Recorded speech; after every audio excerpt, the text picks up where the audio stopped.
On va s'intéresser aujourd'hui à un film de Mike Leigh, qui est avec Ken Loach, le cinéaste des classes populaires anglaises, victime du thatcherisme. Les films de Mike Leigh se distinguant de ceux de Ken Loach par leur absence, dirons-nous, d'engagement des personnages dans un quelconque combat social, mais le contexte est identique, c'est celui du prolétariat anglais dévasté par la politique criminelle de la Dame de Fer. Les personnages de Mike Leigh, contrairement à ceux de Ken Loach, sont souvent dans la détresse psychologique, dépressifs, sujets à des addictions, mais forts d'un entourage, famille et amis qui les aident à ne pas sombrer corps et âme. C'est notamment le cas du personnage féminin de son dernier film en date, prolétaire anglaise vieillissante qui n'a plus dans sa gamme d'expression que l'agressivité envers à peu près tout le monde, comme si elle était possédée par une force démoniaque, la faute à un monde économiquement hyper violent dans lequel elle vit, elle et sa famille, et c'est très intéressant d'avoir fait de cette prolétaire anglaise une noire, non racisée, pour employer ce terme à la mode complètement débile, Mike Leigh nous rappelant dans ce film que le racisme de race n'existe pas, cette femme noire ne connaîtrait pas du tout le même sort si elle avait vécu dans un milieu favorisé, seul existe le racisme de classe. Et c'est bien de le rappeler. Avant de parler de Be Happy, sorti en 2008, la date a une certaine importance. Be Happy, qui comme dans Deux Sœurs est une sorte de film où le social flirte en permanence avec le surnaturel. Un petit mot sur la chaîne que vous regardez. Comme je l'ai dit dans une précédente vidéo, elle n'a pas vocation à être monétisée. C'est du partage gratuit qui n'a d'autre finalité que l'échange avec les abonnés, dont plusieurs me font d'ailleurs des remarques hyper intéressantes et me donnent des pistes de réflexion, mais il est certain que pour donner davantage de visibilité à la chaîne, il serait opportun d'y insérer des publicités. Or, les documents à remplir pour prétendre à cette éligibilité me découragent. Je le ferai peut-être prochainement, mais en ce moment, je n'ai pas de temps pour ça. Cependant, pour que la chaîne soit davantage visible, mettez s'il vous plaît un petit commentaire, ne serait-ce que merci, comme le font certains. Ça n'usera pas vos claviers et ça fait toujours plaisir à lire. Je rappelle que je ne choisis pas les films en fonction de leur qualité cinématographique. Sur les 30 et quelques vidéos que j'ai publiées, il y a des bons films et des films médiocres. Mes choix sont guidés, vous l'avez compris, par des critères indépendants de la qualité artistique du film dont je parle. Ah oui, puis on m'a dit aussi que je parlais avec un ton monotone et même somnifère. J'en conviens quand je réécoute certaines publications, mais bon, je ne vais pas les refaire. Ça vient sans doute du fait que je lise un script. Désolé pour le ton, j'ai pas pris de cours d'art dramatique, mais je sens que je suis sur le bon chemin. Donc Be Happy, sorti en 2008, année de la crise des subprimes, qui est encore une de ces entourloupes maçonniques pour, à travers un effondrement économique entièrement fabriqué par les banques, restreindre la liberté de conscience des peuples, qui réalisent, et ça se fait toujours par paliers, que le monde dans lequel on les enferme est un cirque dont les coutures du chapiteau commencent de plus en plus à se voir. Le personnage central du film, Poppy, prénom qu'on pourrait attribuer à un personnage de dessin animé, qui est le diminutif de Pauline, est une fille au charme irrésistible du fait qu'en plus d'un physique agréable, elle soit constamment de bonne humeur. On est au printemps, ou en été, bien qu'en Angleterre ça ne veut pas dire grand-chose, elle nous est immédiatement sympathique dès le générique. Sur son vélo, dans les rues de Londres, elle salue les gens qu'elle connaît, elle a un grand sourire, c'est exactement le genre de mise en scène qui a servi à faire la publicité du Vélib. Poppy est un personnage qui fuit la réalité, une réalité qu'elle préfère nier.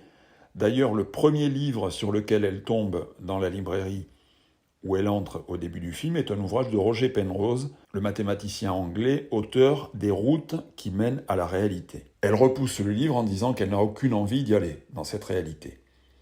Puis elle déambule dans la librairie jusqu'à pénétrer dans l'espace dédié aux livres pour enfants, comme si elle entrait dans un autre monde. Et la musique qui accompagne la séquence nous donne effectivement l'impression qu'elle change même de réalité. Et c'est en feuilletant un livre destiné aux tout-petits que le visage de Poppy s'illumine, tandis que sur le mur derrière elle sont accrochés des papillons, l'iconique lépidoptère qui symbolise la programmation mentale. On comprend dès ce plan Un plan qu'aurait pu tourner Spielberg exactement de la même manière que Poppy est prisonnière d'une enfance de laquelle elle n'a aucune intention de sortir. On ne sait pas encore qu'elle est institutrice. Puis elle s'adresse au libraire, à la fois pour essayer de le draguer et de plaisanter avec lui, mais le libraire n'entre pas dans son jeu du fait qu'il y a autre chose à faire, et il la regarde comme une fille un peu bizarre, mais Poppy n'en prend pas ombrage, simplement, elle semble ne pas comprendre que les autres ne soient pas d'une humeur égale à la sienne. Dans la scène suivante, on a affaire à un tout autre personnage. Elle sort de discothèque avec ses copines, et c'est en leur compagnie qu'elle va finir la soirée chez elle. Poppy est comme ses copines, complètement saoule, mais elle n'en reste pas moins une fillette, de par son attitude, notamment lorsqu'on l'envoie retirer les prothèses qu'elle met dans son soutien-gorge pour avoir une poitrine plus avantageuse, comme le font les petites filles qui veulent jouer aux grandes. Il n'y a pas vraiment de conversation dans cette scène, sinon un échange désordonné de répliques inspirées par l'alcool. On capte au vol des phrases du style « T'as jamais espéré être une enfant adoptée ?» Ces 5 copines s'amusent en réalité comme des gamines en train de transgresser les interdits. Rêver d'être une enfant adoptée, ça veut peut-être dire qu'on a eu une enfance malheureuse au sein de sa famille naturelle. À sa sœur Suzy, qui a l'air complètement défoncée et qui positionne ses doigts de manière étrange, Poppy demande si elle montre la taille de son dernier mec en pouffant de rire comme pouffent les fillettes qui osent parler du zizi des garçons. Alors, une des explications de la pédophilie masculine tiendrait de la taille de leur sexe, pas plus gros que celui d'un enfant, et qui de ce fait ne peut procurer de plaisir à une femme adulte. Y a-t-il ce genre de sous-entendu dans la bouche de Poppy à l'égard de sa sœur qui est sous son sweat à capuche arc-en-ciel, lequel symbolise la pédophilie, l'arc-en-ciel revenant plus précisément dans la séquence d'après et dans une autre séquence plus loin. Mais il est à noter que tout au long du film, cette fille joyeuse, d'apparence du moins, ne cesse de parler de mec à l'aide de références coquines, mais que sa vie sentimentale est un véritable désert, alors qu'elle a tout pour séduire. C'est une fille qui a manifestement subi un traumatisme, dont on devine la teneur au tournant de plusieurs séquences. Alors que 4 de ces filles sont très joyeuses, excitées par l'alcool, Suzy, celle qui justement a fait cet étrange geste, Suzy qui est la sœur de Poppy, est d'une humeur particulièrement sombre en dépit de ce vêtement très coloré avec lequel elle est habillée. Elle réclame le silence à ses copines très agitées qui font beaucoup trop de bruit à son goût. Poppy consent alors à se taire pour faire plaisir à sa sœur et elle demande aux autres d'en faire autant. Pas sérieusement bien entendu, toujours en rigolant et en plaçant devant sa bouche ses 2 doigts en forme de triangle ou de pyramide. Personne ne fait jamais ce geste pour dire chut, on met toujours un seul doigt. On voit aussi Poppy mimer une scène de torture quand elle se plante un poignard dans le ventre. Puis une scène sadomaso quand elle laisse sa copine la fesser à coups de savate, ce qui est complètement contradictoire avec la Poppy infantilisée de la première séquence. On a ici affaire à une femme très sexualisée, et on en revient tout le temps sur ce plan d'insert qui montre l'une d'elles, les yeux maquillés de noir, observatrice devant un rideau écarlate qui cache ce qu'on ne doit pas voir de l'extérieur. Ensuite, au mur, on a la peinture du Nil, encore un motif utile à exprimer l'isolement mental qui nous aide à comprendre que ces 5 femmes sont toujours prisonnières mentalement de leur enfance, une enfance en lien avec les mauvais traitements, le poignard, la sexualité malsaine, les petits sexes, le sadomasochisme, et le fait que Suzy réclame le silence signifie peut-être qu'on ne doit en effet rien dire de ce qui se passe derrière le rideau. Ce rideau aussi rouge que celui des bordels d'autrefois et des tentures des cérémonies macabres. La lampe de chevet me semble aussi intéressante, c'est un ananas, fruit qu'on retrouve dans beaucoup de films, je les ai pas en tête, pas forcément des films exotiques. L'ananas est un fruit compartimenté, composé de baies assemblées entre elles, sans doute ici pour refléter la fragmentation de Poppy, voire de chacun des personnages présents dans la scène. Ananas qui plus est, éclairé d'une lumière artificielle, c'est-à-dire de la fausse lumière. La scène se termine par une chute de Poppy dans la position d'une poupée désarticulée. Désarticulée comme le sont les enfants maltraités, et ce plan a été probablement inspiré à Mike Leigh par cet autre plan de Mais qui a tué Harry d'Alfred Hitchcock, où un enfant était filmé de la même manière lorsqu'il découvrait le cadavre d'un homme. l'homme et l'enfant n'étant plus qu'une seule et même personne, comme Poppy ici, ses jambes de femme habillées de barésilles qui la rendent sexy contredisent son visage de fillette qui ne cesse de pouffer de rire. Dans le film d'Hitchcock, l'adulte était potentiellement l'agresseur de l'enfant qui se défendait de lui avec une arme en jouet. Après cette scène, on se retrouve le lendemain, où Poppy regarde deux de ses copines repartir de chez elle au petit matin. Filmées comme deux prostituées qui repartent après une nuit de débauche, alors que rien de tel ne s'est passé. Ce qui donne l'occasion de découvrir la chambre à coucher de Poppy, qui ressemble fort à celle d'une enfant, avec un poster qui représente l'univers, celui où règne le grand architecte, poster en dessous duquel on a placé un œil. Elle échange avec sa sœur Suzy des propos d'adolescente, elle parle d'examen, de dissertation, et on pourrait croire, jusqu'à ce moment du film, être en présence de personnages beaucoup plus jeunes que les comédiennes qui les incarnent. Elles ont d'ailleurs dormi dans le même lit, comme le font les ados. À 15 minutes du film, on ne sait toujours pas où on a mis les pieds, c'est-à-dire qui est ce personnage, où elle vit, ce qu'elle fait. Quand on la voit feuilleter en compagnie d'une de ses amies, dont on ne connaît pas encore l'identité, des livres pour enfants où il est question d'oiseaux. Sujet qui fascine Poppy, qui aimerait bien être capable de voler, comme dans le roman qu'elle cite, un roman intitulé Monsieur Vertigo. Encore une référence à Hitchcock à travers d'une part les oiseaux et le titre de ce roman, Mister Vertigo, roman que je n'ai pas lu, mais au sujet duquel Wikipédia nous dit qu'il est question d'un orphelin recueilli par un maître qu'il envoie à l'université de Yale, cette fameuse université qui abrite les Skulls and Bones. On comprend finalement qui est Poppy après ce premier quart d'heure de film, quand on le voit faire la classe à ses élèves à qui elle parle effectivement d'oiseaux, plus précisément les migrateurs, au sujet desquels elle explique qu'ils peuvent aller du pôle Nord au pôle Sud, selon une trajectoire, et là elle dit chute avant de donner le nombre de kilomètres que parcourent les oiseaux pour effectuer cette trajectoire, à savoir 15 000. Ce qui n'a rien d'approximatif étant donné que la distance réelle entre les deux pôles est de 20 000 km. Quelle intention doit-on voir dans cette erreur de distance tout de même assez considérable, qui plus est reliée à l'oiseau, qui dans les sociétés secrètes est le symbole de la connaissance suprême du fait qu'il se situe au-dessus des hommes et qu'à tout moment, ils peuvent s'en prendre à eux pour les détruire, en commençant par les enfants, ce qui est exactement le thème des oiseaux d'Alfred Hitchcock. Ensuite, il y a la carte du monde que Poppy montre à ses élèves. C'est une carte naïve, bien sûr parce qu'elle a été faite par les élèves, mais ne cherche-t-on pas à nous dire ici que le monde tel qu'on le conçoit est une représentation simpliste sans rapport avec ce qu'il est vraiment. Et on découvre aussi que Zoé est la colocataire de Poppy, qui est comme elle maîtresse d'école dans une scène en lien avec la couleur jaune. Zoé dit à ses élèves qui sont en train de dessiner « Qui veut du jaune ?»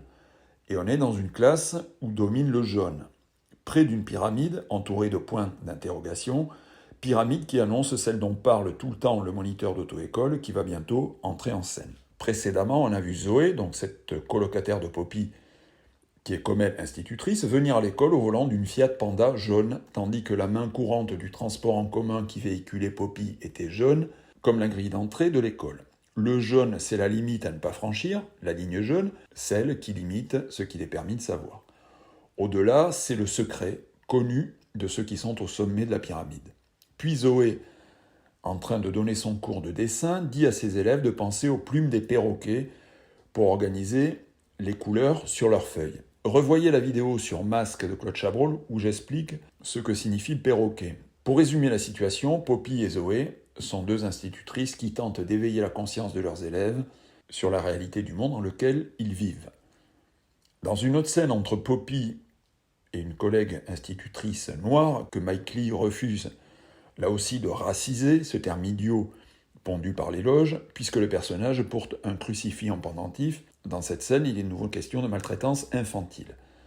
Dans la scène d'avant, Poppy demandait à ses élèves coiffés de sacs en papier sur la tête d'imiter les oiseaux, dans l'objectif d'atteindre la connaissance supérieure.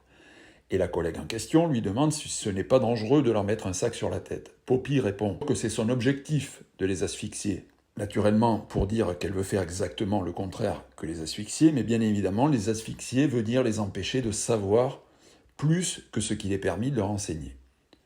Sur un panneau d'affichage derrière Poppy, on repère un emoji en train de cligner un œil, qui renvoie à l'œil dans la chambre de Poppy, le double Z dont j'ai expliqué le sens dans la vidéo sur Lucifer dans l'espace public, et des feuilles d'acacia qu'on retrouve souvent dans les décors maçonniques liés au grade supérieur. Alors, cherche-t-on à nous dire que l'école publique est d'obédience maçonnique? Mais non, voyons, quelle idée. Puis on voit Poppy sur un trampoline en train d'agiter les bras comme un oiseau, celui qu'elle cherche à devenir sans doute, un oiseau dont l'envol est limité par les poutres métalliques du gymnase où elle s'entraîne, ce qui n'a pas de sens particulier ici, mais qui en aura plus tard. À la fin de la première scène, au sortir de la librairie où se trouvaient les papillons, Poppy s'était fait voler son vélo, ce qui l'a convaincu de passer son permis de conduire. Et c'est là que va entrer en scène le deuxième personnage important du film, Scott, le moniteur d'auto-école.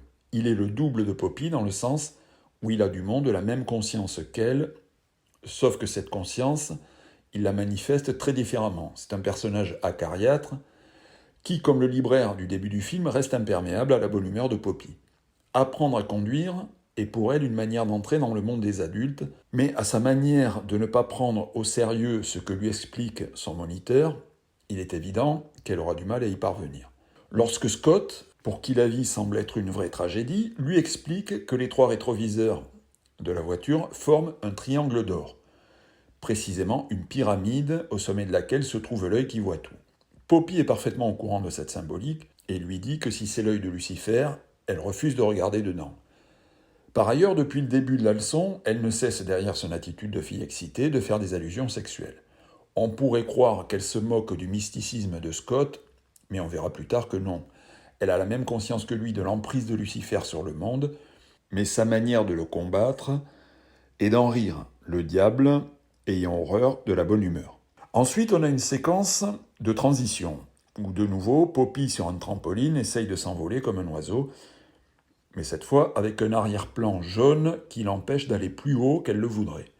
Puis on la retrouve dans l'école où elle enseigne, là aussi dans un environnement très jaune, et elle a un globe terrestre sur son ventre, comme si elle était enceinte. En même temps qu'elle se plaint de douleur au dos, à cause du trampoline.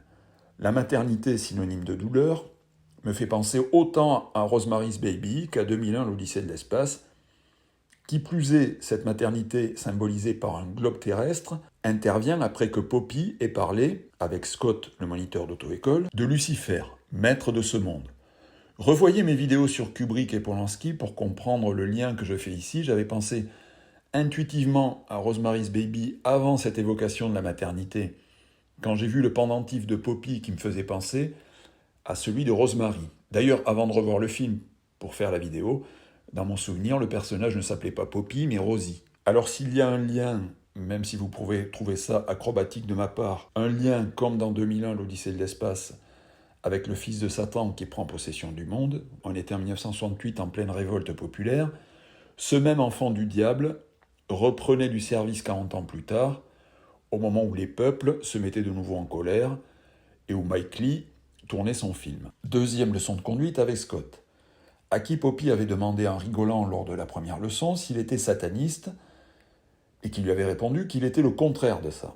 Mais cette fois, Scott semble littéralement possédé, jusqu'à faire le signe cornu avec ses doigts.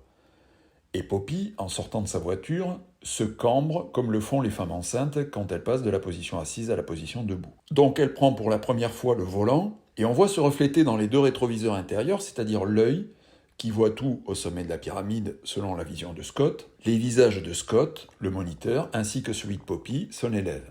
Ils sont l'un et l'autre dans l'œil de Enra, le nom que Scott donne à cet ange déchu, et le fait que les 2 rétroviseurs soient l'un à côté de l'autre, comme dans toutes les voitures auto-école, sert à montrer le dédoublement du personnage. Scott étant le double masculin de Poppy, tous 2 conscients de la réalité du monde dans lequel ils vivent, à la différence près que le monde a rendu Scott complètement paranoïaque, mais qu'il n'entame pas la bonne humeur de Poppy, même si on comprend assez vite que cette bonne humeur est une sorte de refuge, une carapace. À la fin de la leçon, Poppy dit à Scott, en descendant de voiture, toujours sur le ton de la blague parce que c'est son seul mode de fonctionnement, « Je vous ai à l'œil », réplique évidemment à double sens. Puis on voit sa colocataire, donc Zoé, qui est comme elle institutrice, lui faire bûcher son code de la route. On a l'impression qu'elle l'aide à apprendre des formules magiques qu'on doit retenir pour faire partie d'une société secrète, où les codes, ceux qu'on réserve aux initiés, sont accompagnés de gestes hermétiques, gestes associés au nom de ce mystérieux ange déchu, Enraa, qu'elle prononce à plusieurs reprises.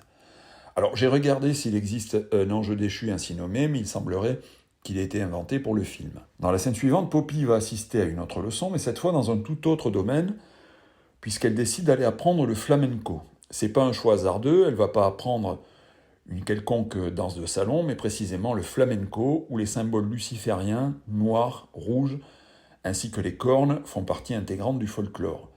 Une danse où la posture liée à la colonne vertébrale a une grande importance. Il s'agit des postures rituelles dont j'ai parlé dans la vidéo sur l'Oscar de Bertrand Blier, qui exige une rectitude qui place tous les participants dans une parfaite égalité.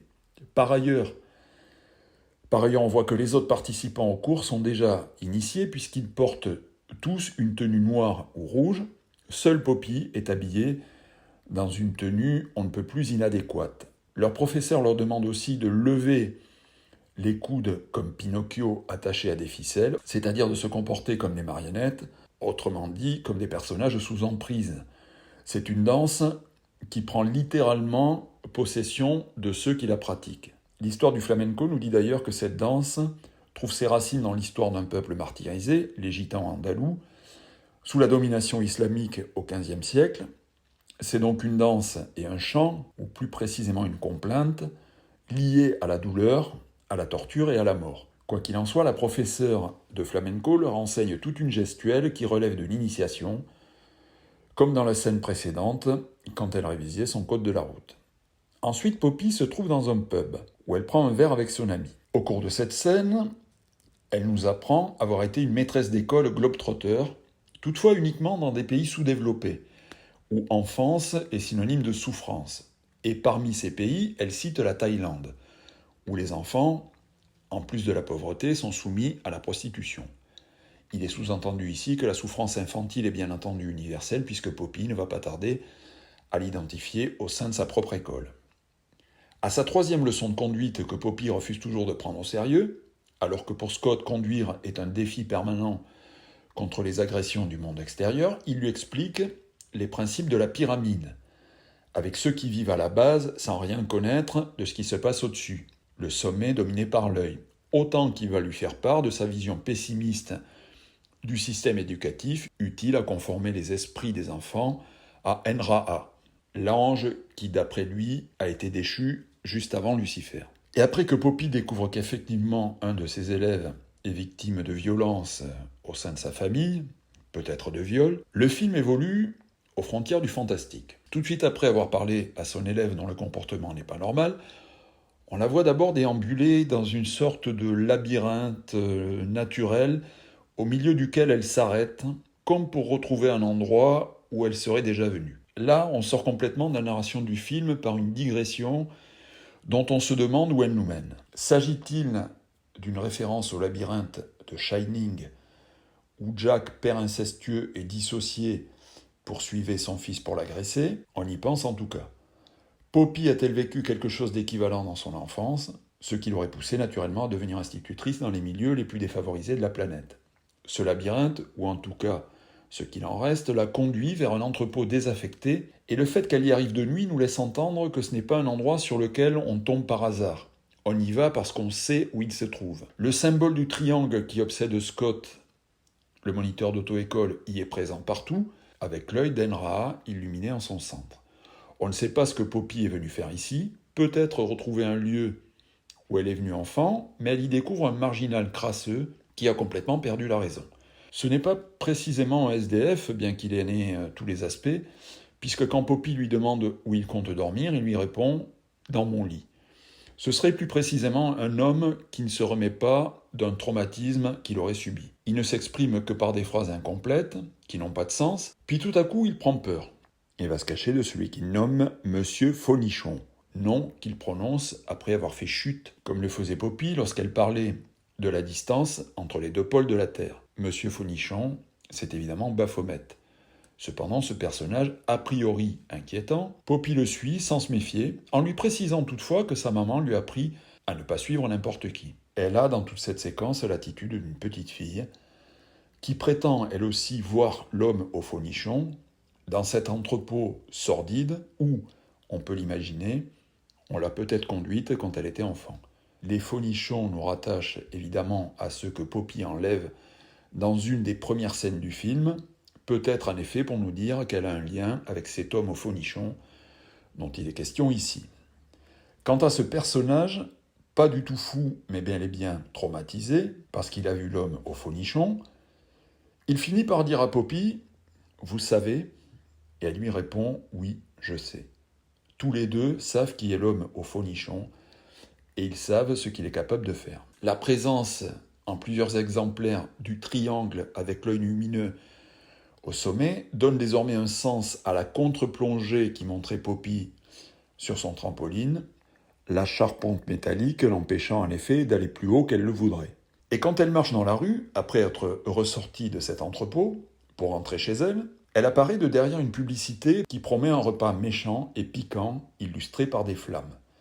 Et quand elle retrouve sa colocataire chez elle, on identifie sur la table de nuit de cette dernière un mug frappé de la lettre Z, le même Z que dans la classe de Poppy, et ce qui semblerait une figurine avec un masque. Accessoiriste, c'est un métier, on ne place pas les objets dans le cadre, au petit bonheur la chance. Afin de mettre à nu le traumatisme de l'élève qui lui cause problème, Poppy fait appel à un travailleur social, auquel l'élève en question va en effet avouer qu'il est victime de violences au sein du foyer.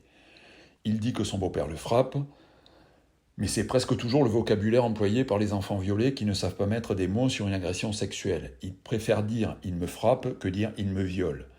D'ailleurs, dans cette scène, Poppy a mis un pendentif arc-en-ciel, qui est le symbole de l'enfance maltraitée. Ce travailleur social, prénommé Tim, Poppy, va en tomber immédiatement amoureuse, et inversement.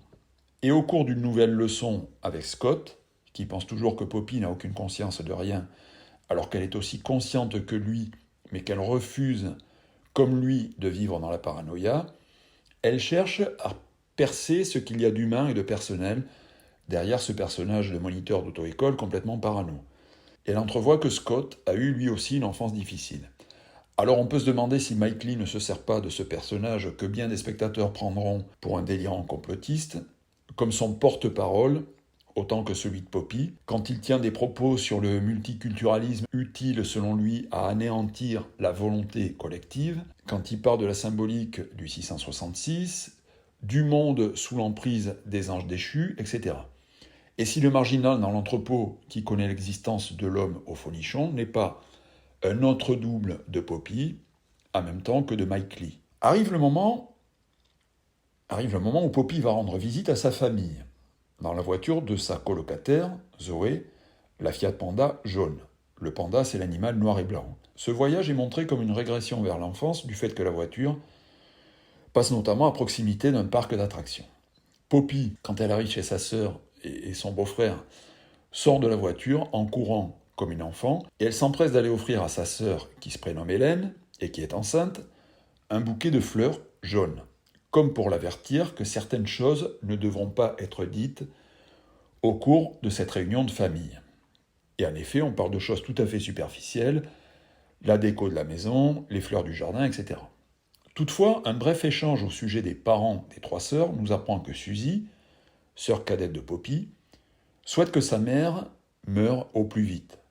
Et on se rend compte que quelle que soit la manière de vivre des trois sœurs, Poppy et sa bonne humeur, Hélène et sa vie rangée de femme au foyer, Suzy et sa mauvaise humeur, ce sont trois manières d'échapper au mal-être dont souffre chacune d'elles. Au cours de son premier rendez-vous amoureux, donc elle a avec Tim, le travailleur social, qui a identifié le problème de l'élève de la classe de Poppy, la manière qu'a ce dernier de la séduire consiste à lui parler d'elle, mais comme s'il parlait d'une autre personne, de quelqu'un qui n'est pas là. Il lui dit qu'il est amoureux d'une institutrice, qu'elle est sexy, etc. Et Poppy répond « Ouh là là, celle-là je la hais », toujours en plaisantant, mais Tim a bel et bien décrit à Poppy une personne qu'elle n'a jamais eu conscience d'être, tout simplement parce qu'elle est dissociée. En réaction, elle dit à Tim qu'il a des yeux fantastiques. Alors Tim lui répond que c'est lui qui les a choisis, ses yeux. Autrement dit, qu'on ne lui impose pas l'œil, ou la religion de l'œil qui voit tout. Il n'est pas victime de l'œil, comme peut l'être Scott. C'est pour ça que Poppy tombe amoureuse de lui et pas de Scott. D'ailleurs, les gars, je ne saurais trop vous conseiller de visionner cette scène de drague, qui doit être, à mon avis, d'une redoutable efficacité sur les filles. Quand Poppy repart de chez Tim, dont l'appartement est fermé par une porte jaune, on la voit aller, en sa compagnie, d'un emplacement de parking où les numéros sont à l'envers, vers un autre où ils sont à l'endroit. Il y a 1000 manières de tourner ce genre de plan, mais l'image nous suggère qu'ils sortent d'un monde à l'endroit qui a l'air à l'envers, vers un monde inversé, où tout semble normal. Quelques scènes avant celle qui va venir, Poppy avait surpris Scott en train d'épier son appartement depuis la rue. Elle lui en fait la remarque au moment de le retrouver pour sa leçon de conduite, mais Scott nie catégoriquement avoir été présent ce jour-là. Il dit qu'il était chez sa mère. Il ment, bien évidemment, parce qu'il a honte d'avoir été surpris par Poppy en train de l'espionner.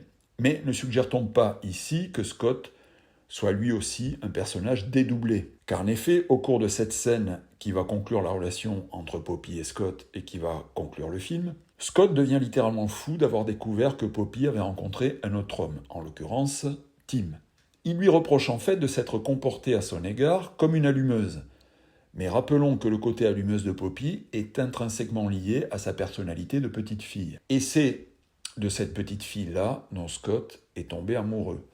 A l'inverse, quand elle a séduit Tim, le travailleur social, elle était sous une autre identité, celle de l'institutrice, soucieuse du sort de son élève en difficulté. Le film se termine sur un lac, où Poppy et Zoé, sa colocataire institutrice, naviguent à bord d'une embarcation marquée du chiffre 11, celui du 11e commandement luciférien qui prétend contredire les 10 commandements de Dieu.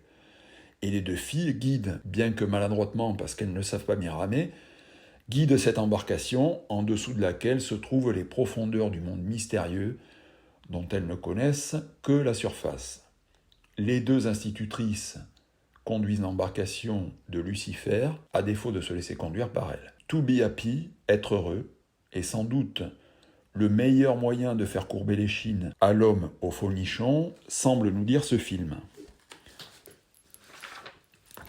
Et j'ai retrouvé une citation que j'avais relevée il y a quelques mois, qui me semble être de Gilles Deleuze, si je me rappelle bien, et qui dit « Le pouvoir a besoin de tristesse parce qu'il peut la dominer, tandis que la joie est résistance, parce qu'elle n'abandonne jamais. La joie, en tant que puissance de vie, nous amène dans des endroits où la tristesse ne nous mènerait jamais. » On se retrouve prochainement pour parler de Knock, bréviaire de la pandémie.